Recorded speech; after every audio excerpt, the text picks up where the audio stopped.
Hi, welcome to the first episode of the Mount Vernon vlog. My name is Ethan and I will be your host producing these things.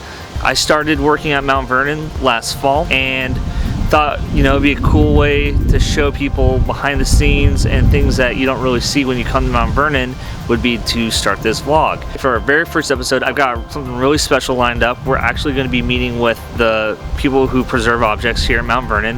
I have no idea what to expect. In my mind, I kind of have that image of the last shot from Raiders of the Lost Ark, the warehouse where they put the Ark of the Covenant in there. So yeah, let's go check it out. When I emailed Michelle, the lady I'll be meeting, who will be kind of acting as my guide for this episode, I asked her where her office was, and she said she couldn't tell me. Okay, so it looks like I finally see Michelle. I really don't know where I am right now or why we're all the way out here. Hey Michelle. Hi Ethan. How you doing? I'm good. Sorry we had to meet in a secret location. I'm gonna have to ask you to close your eyes and turn off the camera till we get inside. Wait, are you serious? It's top secret. Okay, sure, I guess. Alright, I'll see you guys on the other side. We are here in the collections storage facility and I'm with Michelle. And she's gonna show me around. We're gonna take a look. Hi, I'm Michelle. I'm an assistant collections manager here at Mount Vernon. We have approximately 10,000 objects in our fine and decorative arts collection, and not all of those can be on view in the mansion, outbuilding, museum, and education center at one time. So when they're not on view, they stay here. This is a locket with the hair of George Washington inside. So really? we have this box here, and then inside sits the locket, and we've created these are Velara areas around the side that prevent the piece from moving around. And I'll open it for us now so you can see. Nice. The locket is actually this piece that's within another piece. The hair is in the locket because giving someone a piece of your hair was a sign of friendship. Really? It was. Wow, I wonder why people stopped doing that. I guess all my friends know what they're getting for Christmas this year. So now I'm here with Caitlin, and she's gonna show me a paint set from the 18th century, which is pretty cool. Here we have the contents of a paint box that's on display in the mansion right now. We decided it would be safer for these objects to be here in storage since the box is displayed as closed, so you wouldn't see it anyways. So we have just the paint from the paint box, the brushes, the dishes. I made a tray for each of to hold all of the pieces so that when we move them around, they wouldn't hit against each other, and we can keep track of all the small pieces. I've always liked museums. I loved history and I majored in art history in undergrad, and so then I went to George Washington University for my master's, and I really like the hands-on aspect of collections management, so that's what I focused in. Very cool. Here I am with Caitlin. Hi. And she's going to show me a pretty cool painting that I have here in the facility. Well, as Michelle mentioned, we periodically change things that are on display. Yeah. So one of the big parts of our job is to move things from display to storage and vice versa. Is that a tough process, or like once you have it down, it doesn't take too long?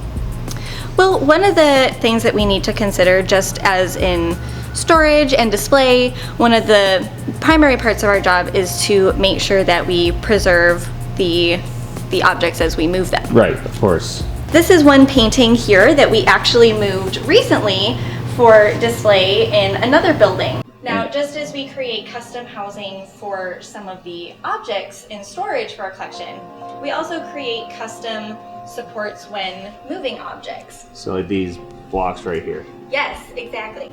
Now, we created this tray for moving this painting because of the fragility of the frame and the canvas. So these supports that you see are made of archival materials to support the underside of the frame and the sides of the frame to prevent any damage or movement when we transport the painting. This is really interesting, and thanks for showing me this. Of course, Awesome. and Mark's going to show you a larger object in the collection now. All right, let's take a look. Now I'm with Mark, and he is going to show me another aspect of collections. So here I am. Mark, you want to introduce yourself? Hi, I'm Mark. So I'm one of the collections technicians. And actually what I want to talk about is pest management, which is a really important part of what we do here at Mount Vernon. So one of the things we do is freezer treatments. And these things right here that are in the plastic, that are wrapped, those went into our freezer. The difference between what you see here and those in the plastic is things that are too large for our freezer, we have to do anoxia treatment on. What's and that? Anoxia essentially means we want to remove the oxygen from that environment. Okay, wow. So the space age looking material is actually called Marble Seal. And it can be pretty time consuming, especially for a large object like this. And what you see here are actually multiple components of a historic loom. So each of these objects had to be treated because it's all wood, and we don't want to bring in any pests that are attracted to wood, because they pose threats to the other objects in our collection as well. I'm assuming you went to school for preservation as well? Well, so I went a little bit of a different track. I got into museums through anthropology. I got my master's in anthropology, but I had a concentration in museum training. And so it's just sort of, you can get to this in multiple routes, but I got there through anthropology, and this is actually something I learned from our conservator. And this is sort of a thing I've picked up from them and have continued doing. Great. Well, cool. Well, thanks for showing me this, Mark. This is really fascinating. Absolutely. Just finished taking a tour of the storage space. It was awesome. Everybody was so nice and knowledgeable. I really learned a lot about what goes on here today. So I just want to say, guys, thank you so much again for taking time out of your super busy schedule. I know how much work you guys have to do. So thanks again. I really appreciate it. All right. You're so welcome. Thank you. Michelle, you're going to show me out now? That's right. All right. So I got to put on my blindfold That's stuff right. again. It's Close crazy. your eyes again. All right. I'll see you guys on the other side. And that concludes our first vlog. I think it went really well. Hold on, what's this? Looks like somebody left their tricorn hat on the ground. There's nobody around here. So I'm gonna take it. Cause you know what? I needed a new hat, and finders keepers, right? But just for a brief recap, it's amazing how much care and passion exists right behind, like right in front of your eyes. You don't even realize it. So that was really, I really enjoyed learning about that. And again, I hope you guys enjoyed this very first episode of our Mount Vernon vlog series, trying to kind of pull back the curtain, take a look at what goes on behind the scenes that you may not have been known about before. Next episode, I think you guys are gonna like it a lot. I'm super excited for it. And yeah, thanks again for joining me, and excited for the next one, and today, and then on a great high note, my new hat. I'll see you guys later, and see you in the next episode.